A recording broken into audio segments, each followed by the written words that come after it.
A Bíblia é um dos livros mais influentes da história humana. Ela explora as grandes questões ligadas à nossa existência. Ela inspirou muitas pessoas a fazerem grandes coisas. E confundiu muitas outras. E você provavelmente tem uma por aí, largada em algum lugar. Então, o que realmente é a Bíblia?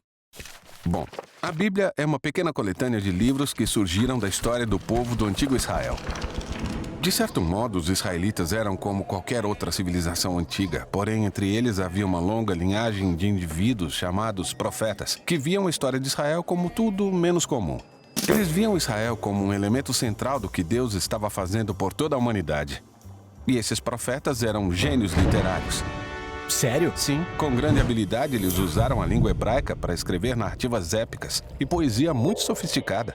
Eles eram mestres de metáforas e histórias. E utilizavam tudo isso para explorar grandes questões que envolvem a vida, a morte e as dificuldades humanas.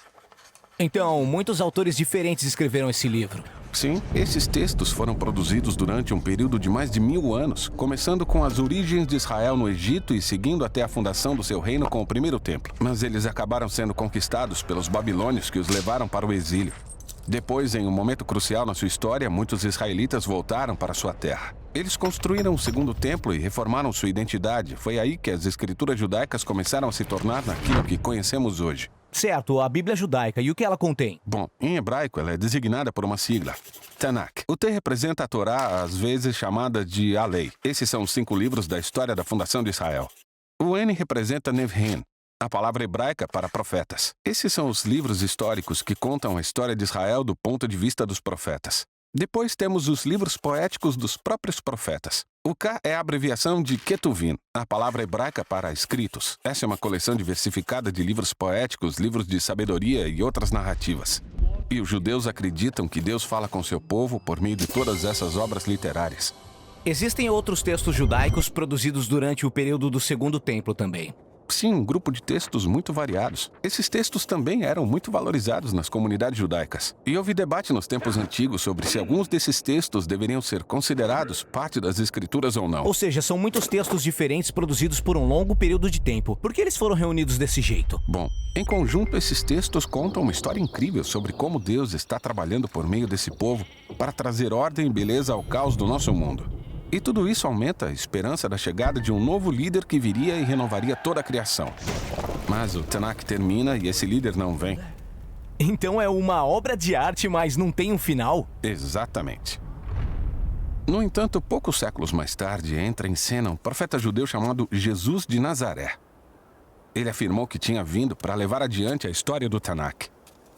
Certo, então Jesus fez muitas coisas legais, foi morto, mas seus seguidores afirmam que ele tinha ressuscitado e estava vivo. Sim, eles disseram que Jesus era aquele líder tão esperado que iria restaurar o mundo. E por isso seus primeiros seguidores, chamados apóstolos, escreveram novas obras literárias sobre a história de Jesus. Eles chamaram essas obras de Boas Novas ou o Evangelho. Há também um relato chamado Atos contando a expansão do movimento de Jesus fora de Israel. Depois, eles enviaram cartas para as comunidades espalhadas pelo mundo antigo. Eles consideravam esses textos como parte das Escrituras? Sim, os apóstolos escreveram tudo isso como sendo o cumprimento daquela história encontrada no Tanakh. E assim continuaram o brilhantismo literário da tradição judaica.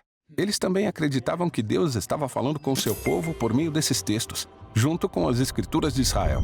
Então esses são o Antigo e o Novo Testamento. Mas o que os primeiros cristãos pensavam sobre a literatura do Segundo Templo? Grupos diferentes tinham opiniões diferentes sobre alguns desses livros. Eles liam e valorizavam esses textos porque foram passados adiante junto com as escrituras judaicas. Tá, temos o Tanakh, as escrituras judaicas, temos essas obras do período do Segundo Templo e depois os textos dos apóstolos sobre Jesus. Isso é muita literatura. Então, o que está dentro da minha Bíblia? Bem, o movimento cristão assumiu diferentes formas ao longo desses 2000 anos. Desde o início, todos os cristãos reconheceram o Tanakh e o Novo Testamento como escritura sagrada. E durante séculos, grande parte da literatura do Segundo Templo foi lida como parte da tradição bíblica. Após algum tempo, a Igreja Católica oficializou alguns desses livros e os chamou de livros deuterocanônicos. Algumas igrejas ortodoxas usavam até mais livros dessa literatura do Segundo Templo. Mas no século XVI, durante a Reforma, os cristãos protestantes quiseram voltar aos textos antigos dos profetas e apóstolos e aceitaram somente o Antigo e o Novo Testamento. Legal. Acho que entendi. Mas como uma coleção de livros produzida ao longo de milhares de anos por todos esses autores pode contar uma única história? Essa é a questão que vamos tratar no nosso próximo vídeo.